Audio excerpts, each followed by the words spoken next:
and welcome to Immortal Behaviour. I'm Rowan Sims, and every week I get to sit down with the eighth, Andrew Johns, and chat footy. Morning. Joey, how are we? I'm good. You're thawing out after a cold wave start? pool, yeah, urban surf. That's a fresh... Discount next time. It's a fresh 12 start degrees. to the day. It was a cold 7 a.m. getting in the water. Oh. Anyway. Wait, have you thawed out yet? Yeah, it's not too bad. Once you're in, your adrenaline's going, you're Yeah. paddling. It's when you get out for about an hour and a half. The wind chill Can't as well? feel my feet. Oh, well, I'll tell you what will warm you up, chatting about the threats to the Panthers in the finals. But before we get to that, what did you make of the Panthers on the weekend? Did you think that performance sort of calmed the speed wobbles a little bit? Who did Penrith play against? They played the Raiders in Mudgee. Oh, the Raiders. Yeah, well, I actually tipped the Raiders. I thought Yeah. that last year we had the miracle of Mudgee, and I just thought, looking at the teams, I thought their forward pack had worried Penrith, but once again, a Nathan Cleary masterclass. They're humming along. You know what? They're a totally different team when Jack Cogger plays in the halves. And you think back that the grand final when Nathan put that clinic on, the last 20 minutes. Yep. It's because Nathan went on that second layer and brings out his running game. It just takes a bit of responsibility away from Nathan and enables him to play freely and visually, and it brings out his running game. I thought against the Raiders, once again, Jack, first receiver, straight in the attack, and Nathan on that second lane brought out his running game. Yeah, no. I reckon moving forward, they're the two. Well, If they stay injury-free, I think it'll be Cogger and Nathan. yeah, you reckon those two? Yeah. And they're going to be without a few troops this week as well. I think Kenny's been pushed back a week. I saw Mitch Kenny Yeah, down Edwards the beach still not yesterday available. or the day before. He said he's about 2 weeks off. Yeah. So he went too hard too early. Yeah. It's pretty much his personality. And he re-injured it, so that put him back a little bit. But he said he's confident the next couple of weeks. He'll come back the same time as Casey McLean. Yes. He'll miss 2 weeks. Yeah. So back to nearly full strength. Got to say, Freddie Luskey's done a great job at hooker Hasn't he? since he's been out. Yeah, agreed. Yeah. Yeah. Well, let's crack on into it there, shall we? Threat or Not is the new segment that we've got this week, and we're going to delve into the Roosters. And I just wanted to get your opinion on these comments from our stablemate on 100% Footy, Cam Smith, on Monday night. I don't really know where the Chooks are at the moment. I'm a bit like Gus, where he's at with the Sharkies. That was really impressive, the 82 points they put on North Queensland the other night. But North Queensland were hopeless. They were horrendous. Fair dinkum, they were so bad. They were embarrassing, really. Like it just looked like half of their team didn't really want to be there. They didn't want to put their bodies in front of anyone. So, the Roosters should have scored 80 points with the way the Cowboys played. The vast majority of the Roosters' tries were like from 30 or 40 metres out, further than 30 or 40 metres out from the line. It wasn't from close range. They were scoring tries from their own half of the field, just inside the Cowboys' half, making breaks, backing up, scoring tries, putting a kick or two in. I mean, it was just a demolition. Yeah.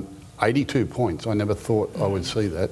Yeah, I was quite surprised by that. Obviously, Cameron's watching, and you never question Cameron's his insight, but I totally disagree. For mine, Penrith are there, but Penrith are red hot favourites. I think it's ridiculous how far, but considering we're 2 months out, and God forbid, week before the semis they get some injuries to some key players, then they totally come back to the pack. For mine, the Roosters are the real deal. The next 2 weeks will decide if they're minor premiers. I think they're a chance of being minor premiers. Now, they're on 34 in second, and Panthers are 36. But the points differential is it's pretty in favour of the Panthers. But the next 2 weeks, It's tough. if they beat the Dogs, the Roosters, next week will decide. Now, they get Penrith at the right time because Penrith play the Warriors Friday night. So next Thursday... Over in New Zealand. In New Zealand. It's going to be a short turnaround for both clubs. But Penrith have a day of travel, which may affect. So the next 2 weeks, I think, especially next week, Thursday night, you won't miss this game. I think that'll decide the minor premiership. Whoever wins that game next week between Penrith and Roosters comes first. I'm looking forward to that game next week.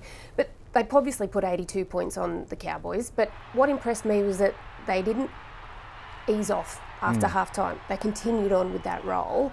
Do you think that attacking masterclass puts any doubt in the mind of Ivan Cleary and his coaching staff? I don't think so. Not that club. They know what they're capable of. I thought the second half also that they could have gone played touch footy, but I think they put on 38 points or 34 points in the second half. But I've got to say, their attack, especially around the middle of the field, I keep saying it, you have to attack between the 40s in that 20-metre area. And a lot of their tries were from that area. And they got pockets of attack all over. Yeah, really exciting. On the flip side, do you see any weaknesses in the Roosters that could potentially be exploited? And would you see the Bulldogs being able to take advantage of that this week? Yep, very much so. Now, if the Bulldogs, if you look at the Bulldogs, their strength of their team, one big strength is their back row of power. And on the right, you've got Jacob Preston, then you've got Kickow, obviously, on the left, who's working with Stephen Crichton. That combo's building. For mine, a weakness for the Roosters is their edge defence. Yep. Now, Semi, we know he's only small, but Semi's tough. He gets in front of them. But he's a low tackler. He'll tackle low, which means, a big man can get over the top of him, or they can get an offload, or they can get a quick play of the ball, and then you double up and play off that. On the other side of the field is DCE, whose tackling is good, but his defensive movements can be very inconsistent. He can get really tight with his back rower. He can get up in front of his back rower. Sometimes he hangs back. So there's little pockets there you can really exploit. So I reckon this week with Kickow and also Stephen Crichton getting around daily, we're going to see how their edge defence is this week against the Bulldogs. It'll be really exciting. And I think the Bulldogs, round 6, the performance they put on against the Panthers. Oh, they beat him by 20 odd. Yeah. And that was the back row. Yeah. That's when Preston got it That's ablaze. Terrorised Blaze. Yeah. But in attack, geez, their attack's unbelievable. You got the unpredictability of Sam and DCE and the X factor of Marky Mark. You got the aerial target of Marky Mark and Tupou if he comes back. And then you got Victor Radley in the middle, just linking them up. On the right side, you got DCE and Robert Toyer and Siwa Wong. On the left, you got Sammy and the short kicks and the way he plays there. And then around the middle of the park, you got Tedesco roaming around with Robson. I thought last week Teddy's ball playing, where he was getting in and gap hopping and skipping. And the first try when he hit Victor on the short ball and backed up, they got pockets of attack all over. I think they got the best young forward pack in the competition. It's well balanced. At the moment, I've got Panthers and Roosters. Them two, they're in front, just behind them the Warriors, and also probably the Sharks and Dolphins all together chasing. Oh, that's good, because we're going to get into those ones as well a bit later. But can I get a tip for you? Roosters Bulldogs, 7:30 p.m. Friday night, Channel 9. I can't wait for this one. It's going to be good. Allianz Stadium. Geez, I reckon there's going to be a big crowd there. These two teams in the early 2000s, between 2003 and 2005, Roosters played 3 grand finals in a row and only won 1. This rivalry was really hostile and nasty. On the field, off the field, in the crowd, it used to kick off. So I'm going to go Roosters, but this is going to be one heck of a game. Yeah, I can't wait for that one. I've certainly circled that for me.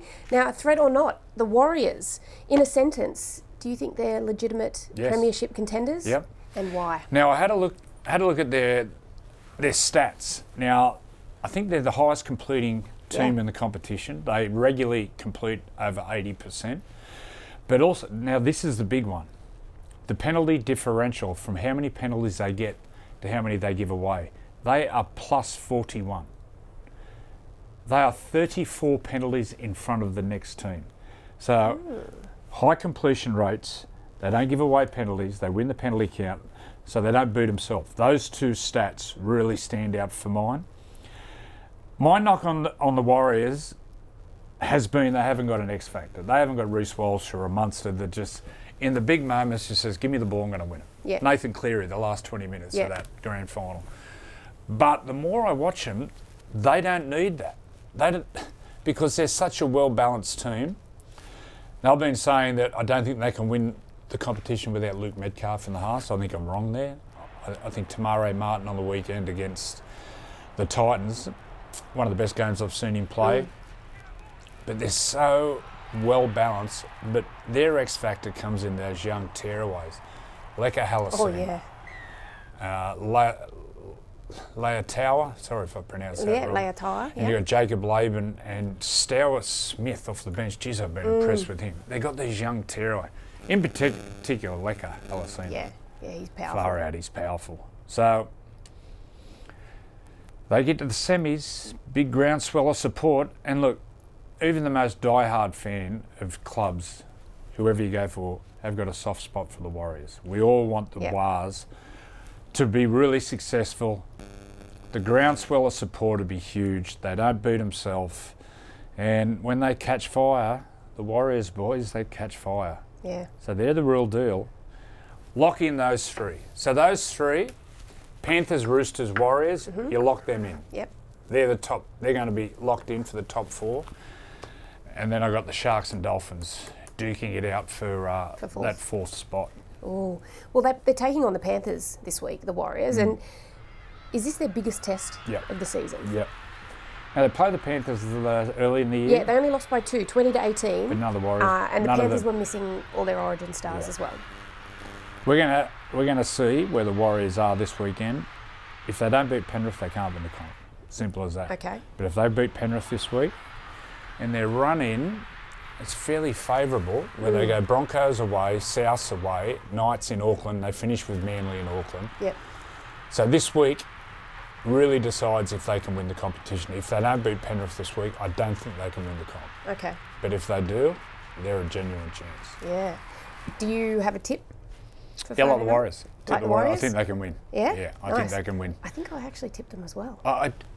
The young fullback, Jackson Edgar, I haven't Yeah. seen him being put under pressure yet. I think the Warriors bench on paper is superior. It's going to be a good game. There'll be nothing. I think it's going to be fairly low scoring. They'll complete high, the Warriors. Once again, they don't boot themselves, and that's the blueprint for the Panthers. Yeah. It's all based around field position and pressure. Coach spent a bit of time there, Yeah. so he's taken that Get system an straight insight. across and he's installed it perfectly Yeah. over there. But do you think the reason Edgar hasn't been put under pressure is because of how good the defensive system is for the Panthers? They reduce the amount of pressure that gets put on that young fullback. They're an incredible club because I'd say if you go through right down to Harold Matthews, the under-17s, they play the same way. So when a young fullback like Jackson Edgar comes in, he knows his role within the team. And look, you're running off Nathan Cleary. It's not bad, is it? Yeah. But I reckon the Warriors will put him under pressure this week. Yeah. Ooh. It's going to be some game. I know. Up the wires. Up the wires. Let's go. Threat or not, the rest. So you were big on the Sharks last week. Yep. Suggested they could win the minor premiership. Do you think it'll be a different Sharks outfit in this final series than what we've seen previously? We don't know. It's the great unknown. And the knock on the Sharks has always been they haven't got another gear. When they get to the big games, can they win 3 or 4 big games back to back against Penrith, Roosters, Warriors, Dolphins, those sort of teams? Yeah. This year looks like their best opportunity. Now, a small worry for mine is that they've caught fire. They've been on fire. Too early? We haven't got a grand final for 2 months. Yeah. You look at Brisbane last year, they were sort of up and down like a honeymooners. Did I just say that? I think that. Yep. But they That was caught the outside fire voice. about 2 weeks out from the semi. In particular, their big gun. And Reece caught fire during the semis. Yeah. Yeah. Look, we're still 5 weeks out for the semis. We're still 2 months off the grand final. They've got no injuries, no major injuries, and they're flying. They're high on confidence. Yeah. Do you think their spine looking so solid is the they're biggest difference for them? I think they've been together for a long time. The Yeah. nucleus of this team, but the spine has been together. Yeah. Kennedy, Trindle, Nico and Brayley. And look, there's been a shift in the way they play. They won't say it publicly, but that Trindle's playing halfback Yeah. and Nico's playing that running 5'8", which totally suits his style. Trindle's doing most of the kicking. They're a serious team. But have they got another gear? We don't know. We won't know till the blowtorch is applied on the belly. And in the 60th minute, they're playing Panthers and it's 14-12. The game's on the line. Yeah. Who's going to stand up? So that's going to be the challenge. Come on, But fellas. this is their best opportunity to put that to bed. Yeah, well, they're taking on the Dragons. Oh, they'll smoke them. So, and then they've got a pretty decent run into the finals. They've got the Dragons at Cogger, Raiders at home, Titans away, Eels away, and then the Storm at home. Like, that's a decent run into finals, isn't it? Yep. It's a really good run. And the other one's the Dolphins. We're going to talk about the Dolphins. Yep, definitely. Dolphins run in is really favourable on paper. Yeah. On paper. If you have a look at that, the Sharks, without doubt, on paper, will be winning, could be winning 5, but definitely 3 or 4, which cements that top 4 position, maybe. Maybe. Their points differential is far superior to the Dolphins. But the Dolphins run in Broncos. I reckon they'll smoke them this week. Yep. Then they've got Manly away. Then they've got Eels up at Suncorp. The big one for the Dolphins will be the second last. They play the Roosters away. And then they've got the Gold Coast away. So for mine, they're the 4th position going to fight it out. Sharks and Dolphins.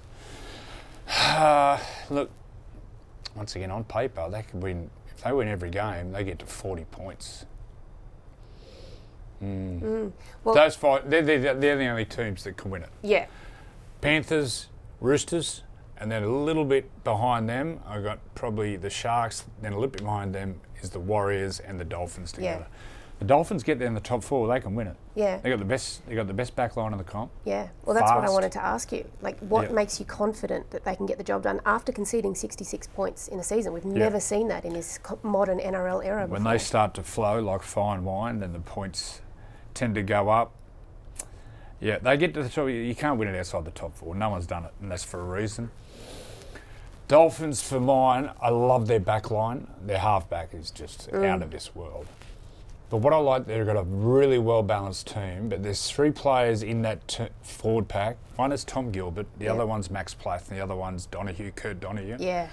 Those 3 players, they'll never let you down. Yeah. They'll never let you down. As a player, you love playing with them. The fans don't see what they do. Sometimes the players don't see what they do on the field, but you do when they're not there. Donahue reminds me of Dal Finucane. He's from Newcastle. Where he'd just rip in and he'd put his head where most people wouldn't put their feet.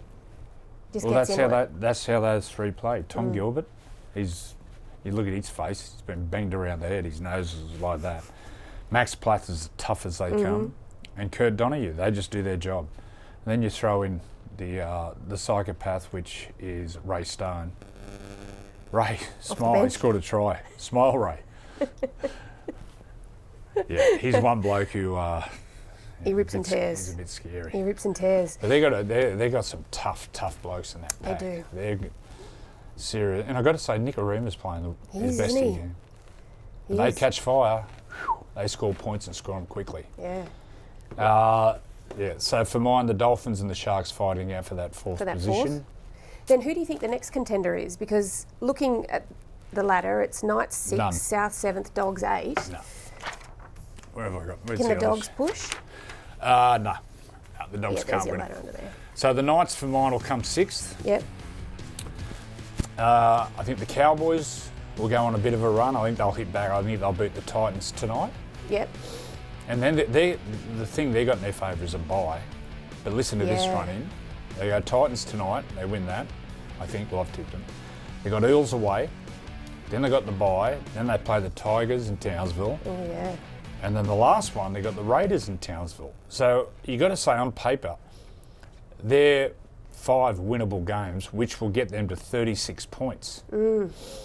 So then the Bulldogs, they go Roosters tomorrow night. I've tipped the Chooks. Yep. They go South away. That won't be easy. They go Dragons. But then the last 2 games, they got Penrith in the second last, and then they got the Broncos to finish. at home. So for mine, I can only see them maybe winning 3, maybe 4 of those. And then the Rabbitohs, I think the Rabbitohs will get into 8th position. I think the Dogs will miss out, and for mine, Manly's no chance. I haven't got Manly, unfortunately, for Foz and the boys. Yeah, Knights 6th, I got the Cows 7th, and I got the Rabbitohs in 8th. 8th. Oh. I Well, don't know how Trell is. I don't think he'll play again this year. I don't think He's got so. that nerve What I've damage in the seen, back. there's no firm But information about it. this week they get Cam Murray back, they get Tallis Duncan back, they get David Fafita back. Yeah, they got those key players back. There's someone else. Anyway. Okay, well, Yeah. Sunday's game on 9 is Dragons and Sharks on air from 3:30 p.m. Have you got a quick tip for me, Dragons or Sharks? I like the Sharks, but it won't be an absolute shellacking. Geez, Dragons fans be excited for next year. Oh, yeah. Those young players, and I'm just talking to them blue in the face. Hamish Stewart, Egan, the Couchman twins. Yep. twins scare the shit out of me. Jeez. Them two scare me. They both. I did a lunch for the Thurul Butchers. Yep. And they were there. I think that was their club. Junior club. I was just sitting looking at them. And their mannerisms are the same. They dress the same. Their haircut. I don't know what it is with twins. Like, if I had a twin, I'd have a completely different haircut to them. Yeah. But they had the same sort of clothes on, but their mannerisms were the same. And they're eating, and they'd be putting food in their mouth at the same time. If they'd look, both would look the same way. It's going, something's not right here. You spend a lot of time watching them eat, by the looks of it. There was that show on I know it's another channel, but Australian Story, and there was twins called the Twinnies. Have you seen those? No. Sterling put that up. They're from the sunny coast, the Twinnies. Yeah. They talk together. So if you ask them a question, say, what'd you do yesterday? They go, we woke up and we went for breakfast and we went for a walk on the beach. But they both talk At the same time? the same time and the same words and the same sentences. Wow. The Twinnies. Oh, wow. Twinnies and the Couchmans. Remember them two having a night out together. Scary. But the Dragons. So Yeah, Sharks next you're year. tipping, but next year, and then Cody Yeah. Nikorima, who you spoke Cody about, on Nikorima, fire. Keon, he's Drinkwater's going heading there. Just- Keon's going there. That's exciting for signed the, Red V fans. The other big front row is Pacifica Tonga. I Yep. think he's re-signed. Yep, he has. But Dragons fans, yeah, they're building. I love, they've got those pathway system of those young guys from Well, the the South South Coast Coast, coming it's through. such a rich, Reminds me of area. the Hunter Valley. Newcastle. two good areas of Well, footy so right there. Newcastle, we're sorted out our pathways and our junior structure. You can see those young players coming through. I think out of the Australian schoolboys this year, there's 5 players out of the 17 is from Newcastle juniors. And I think 2 of their best juniors are injured, so they would have been there. So Yeah, wow. good sign for Newcastle. Yeah, very good. St George Illawarra, or Dragons. Yeah. St George Illawarra. Illawarra is the most important bit of that franchise. Yeah, Good things ahead. exciting times for the Red V. Let's switch gears now. Joey, I want to ask you about to celebrate the first week of Indigenous round, who your favourite Indigenous stars are in our game. Well, there's so many. Past My and present. my two favourites were Cliffy Lyons. Had the pleasure, or it wasn't the pleasure, to play against Cliffy. Now it's a bit different. Like, he was a magician, absolute magician. And the other one, here he is, here just on screen, just playing with the opposition. And that combination between Cliffy and Beaver, honestly, Beaver should buy Cliffy a beer every time he sees him.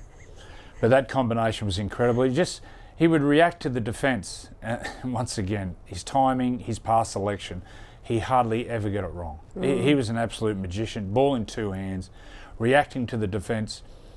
And you want to have something similar? There's double pump, hits Beaver. Back then it was slide defence, so it was a little bit different the way he ball played. He had a little bit more time.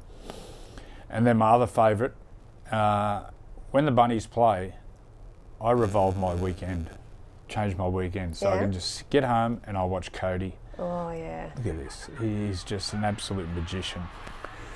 It's a shame he didn't play more Origin, because when he played Origin, geez, he put a clinic on. There was that game 3, when it was a dead rubber, when Bradman Best debuted. And Bradman got a couple of tries, playing outside Cody. Yeah. Just the ability to look up and react to the defence. Ball in 2 hands. The game just so slow. He was in here for the Sunday Footy show. I was just picking his brain about who he looked at. His first trigger was the back rower, Jeremiah Nene. He'd look at his Look at width. his hips. Yeah. How wide he would be, and the width between him and Reuben Cotter, and then the space between him and the half, and then he'd be looking at the centre, how he's reacting, and he'd be watching the winger. He's like a hammerhead shark. The eyes are on the side of his head. But I don't say this flippantly, Cliffy Lyons and Cody, look, see that one there? Yep. He has the ability to play fast with his legs, but slow and soft with his hands. Now that is a gift. That is incredibly hard to do. To be going flat out with his speed, but to keep his hands soft and his decision making. So he's watching the defence. He's watching 4 players in particular, back rower, half, centre, winger, and they decide how he plays. A genius. And he got his start late. For any young kids out there, Yeah, he did. young boys or girls, who aren't in a junior system, Harold Matthews or SG Ball or Flegg, if you keep working, now Cody didn't debut till 26. I thought it was 26, 25, 26, yeah. Some players mature. You know what I reckon with Cody? He was too good for the players and they couldn't react. Yeah. And it wasn't until he got to that level that the players understood how to play with him. Yeah. What a player. And probably understood what he was looking at Couple as well. of mentions, the GI's GI. Of course. Latrell's another one I just loved watching. I've never been schooled more in my life as a player than from Latrell's dad, Matty Mitchell. We played SG Ball. It was under 17s. So what's this? In the maybe 90, 91, around that time. Mm-hmm. And at Newcastle we had a red hot team and we played South Sydney and he was 5'8", Matty Mitchell, and Duncan McRae was halfback. They put 40 on us. Wow. And we thought we had a team that could win the comp. Yeah. Never been schooled like it. So he's one of those players, like a lot of the Indigenous boys, the ball bounced to him. I don't know what it is. The ball will go up and people are running that way and some of the Indigenous boys run that way and the ball goes, we go, how did that happen? So special mention to Latrell, Matty Mitchell, thanks for schooling me every time I see him. And the other one is Owen Craigie, who I've been quite open saying is the most talented player I've ever played with and probably ever seen. Owen probably didn't reach the heights he probably should have, but far out. He could do things. Remember we played St George one night. I think he was playing fullback. And he got the ball and chipped over the top with his right foot, caught it and chipped over the top with his left foot. You're kidding me. It's in the late 9 era and you'll find it there somewhere. And then he scored and he's just doing that and we're all looking at each other going. Everyone's doing that. Yeah. But I had to rank them. Cliffy and Cody Walker, I can't split those. 2 quality number 6s. But Cliffy, we knew it was coming. You knew it was coming. And all week you watch video and you'd be preparing, right, we're going to solve it together, we're going to solve it together. And you get out there and you get that magic wand and all of a sudden you go, psst. Yeah. You go, got me again. Taking intercepts, vision. Talk about vision. Vision is in defence also. He could read the play. But you plan for it, and you get out in the field, you go, oh, you got me again. Yeah. This one here was just incredible. This is one of the greatest tries in Test match history. Look at this. He's just a genius. I think this is the one where Mal passes over the top, ends up coming. Ricky Stewart, show and go. Look at this. This is just footy at its best. Now Ricky gets there and dummies in, plays short to Mal, over the top to ET. ET kicks, does he? Yep. And then who's in there? Yeah. Napper. You know how many times I've seen that try? So good. But Footy. he never stops his feet moving either. He's always pushing around and just holding space. Okay, everyone's going to defend Beaver like this. We're going to defend Cliffy. Got us. I would have loved to play with Cody. Jeez, I would have loved to play with him. Just get out there on the left, Cody. I'll take him. I'll take him everywhere. And when you want the ball, just give us a whistle. Just give me a whistle. You get the boys sorted. You get them over there. Imagine you two in a Blues jersey, 6 and 7. That would be pretty to watch. Yeah, it's a shame he didn't play more Origin. I would have loved to see him play more Origins, Cody. Anyway, don't know how long he's got to go, Cody. Maybe another year. But if you want to see a magician, just watch him. Don't take your eyes off him. He's past selection. Yeah. Better than anyone. Well, if you arrange your weekend around it, I think everyone should be listening up, that's for sure. But tonight, obviously the first game of Indigenous round up on the Gold Coast, Titans versus the Cowboys. I think I heard you say earlier that you've tipped the Cowboys to win in a massive bounce back from last week. They're fair. Jeremiah Nene, he's out. He's a big out. But, if they don't aim up this week, they need well and truly a big size 13 foot up the arse. If they don't aim up and they don't get the win, do you think they're out of the 8? Gone. Yeah. They're gone. If they don't win tonight and win well, they're no chance. Okay. Our NRLW match of the round, Warriors and the Knights. This will be a great one. Your Knights had a good win last week, and the Warriors 30-12. That one. Yeah, and the Warriors they're putting some good footy together. Yeah, I thought Gail Broughton would offer a little bit more. I don't think she's found her feet yet. I'm going to tip the Knights. I think they can win. I was impressed with Brisbane on the weekend. Yeah. Wow, they've got some strike. Did Ali get 3 weeks? 3 weeks. 3 weeks, yep. So she'll be missed, so a bit more pressure on Jessie Southwell, but yeah, I like the Knights in this one. Yeah. And then also on Saturday, we've got Saturday Night Footy, free footy for the first time this year. NRL is back on Saturday nights on Channel 9. I'm off, thank God. We're but on I'm air on from next 7. week. Oh, I'm on next week too, so Saturday, I'll be with you. Rabbitohs versus the Eels. Saturday's my day on the lounge where I flick between the league and the racing. The league and the racing. Mm-hmm. Do you have the split screen? Can you split screen you it? probably could, but I don't know how to. Okay. Or maybe And somebody that's just might be able my to help happy you with that. day. A little bit well hydrated too. But then they put on Saturday Night Footy. I'm working my guts out for this organisation. Friday the 8th, Immortal Behaviour. Thursday Night Footy, Friday Night Footy, Saturday Night Footy, Sunday Footy Show. Yeah. I'll start whinging and my dad says, come down the coal mine. Go on. Let's do 60 hours down there. No, that's right. You're like, sorry, I'll work I'll do- Monday, I'll do Tuesday. Saturday night, I'll thank work you. I'll work Saturday night. So David Gingell, I'm sweet. Oh, he doesn't run 9 anymore, does he? Mark's Eddie Stanton. Maguire. Oh, he's been resold too. Mark, he's all right with it. Yeah, Yeah, he's Eddie. fine. But yeah, who's your tip? Rabbitohs Eels, since you've got the night off this weekend? Rabbitohs. Rabbitohs? I love what the Eels are doing. They're building too. Yeah. No, they are. Yeah, Now, all those players back from the Rabbitohs, I think they'll win and win well. yeah. Well, you've got the Saturday to sit back and enjoy, like you said, with some libations. That'll be good. But your Kids. headline, Kids locked in their room. your headline moment last week was massacre at Mudgee. Yeah, it was a massacre. The other way It around. was the other way around. I thought they'd win. I thought they were yeah. specials last week, but they came home all right the second half. Yeah. First half, 30-odd to 6. It was a good performance from The the tries there, which were quite... Xavier Savage, they got pulled up for a forward pass off Sebastian Chris. I didn't think that was forward. Anyway, Yeah. blowing up.